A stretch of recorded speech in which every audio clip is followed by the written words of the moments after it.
నమస్తే, నేను advocate Srinivas Chauhan.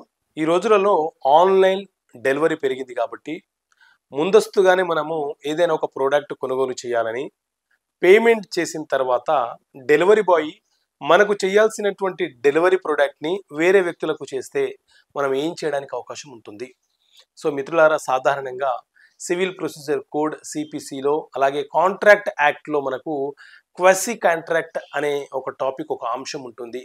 క్వసీ contract అంటే delivery instead of real person to another person. అంటే ఎవరైతే అమౌంట్ పేమెంట్ చేసి చెల్లించి ప్రొడక్ట్ కావాలనుకుంటున్నారో ఆ వ్యక్తికి కాకుండా మరొక వ్యక్తికి, ఆ ఇంటి పక్కన ఉన్న మరొక వ్యక్తికి ప్రొడక్ట్ని కనుక డెలివరీ చేస్తే మనము ఆ డెలివరీ కంపెనీ మీద, అలాగే ఎవరైతే ప్రోడక్ట్ని తీసుకున్నారో ఆ వ్యక్తి మీద న్యాయస్థానంలో కేసు ఫైల్ చేసి వారి నుంచి డ్యామేజెస్ని వసూలు చేసుకునే హక్కును మనం కలిగి ఉంటాము. ఎవరైనా ఒక వ్యక్తి పోలీస్ స్టేషన్కి వెళ్ళి కంప్లైంట్ ఇచ్చిన తర్వాత సడన్గా కనుక అతను మరణిస్తే అతనిచ్చినటువంటి కంప్లైంట్ని మరణ వాంగ్మూలంగా తీసుకునే అవకాశం ఉంటుందా? సో మరణ వాంగ్మూలం అంటే డయింగ్ డిక్లరేషన్. ఎవరైనా ఒక వ్యక్తి చనిపోవడం కంటే ముందు తీవ్రంగా గాయపడి ఈ పరిస్థితికి కారణం ఎవరు, ఎందుకు ఇలా జరిగింది, దానికి బాధ్యులు ఎవరో మెజిస్ట్రేట్ గారి ముందు వారి పేర్లు చెప్పి చనిపోతే ఆ వ్యక్తులకు శిక్ష పడుతుంది. దాన్ని డయింగ్ డిక్లరేషన్ అంటాం.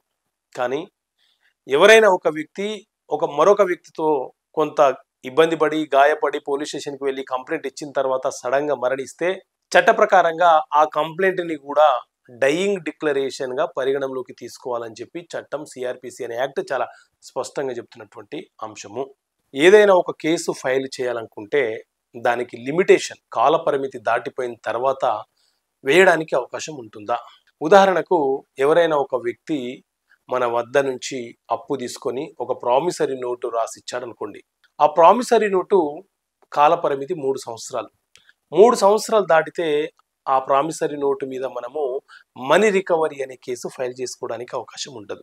అంటే లిమిటేషన్ యాక్ట్ ప్రకారంగా ప్రామిసరీ నోటు యొక్క కాల పరిమితి 3 సంవత్సరాలే. ఇట్లా మెయిన్ కేసు వెయ్యాలనుకుంటే ఎంతవరకు చట్ట ప్రకారంగా లిమిటేషన్ ఉందో అంతవరకు ఆ రోజుల లోపు, ఆ సంవత్సరాల లోపు మాత్రమే మనము కేసు ఫైల్ చేసుకోవాలి. అదే ఉదాహరణకు మనము కేసు ఫైల్ చేశాము, కొన్ని కారణాల వల్ల కేసు రిటర్న్ అయింది అనుకోండి.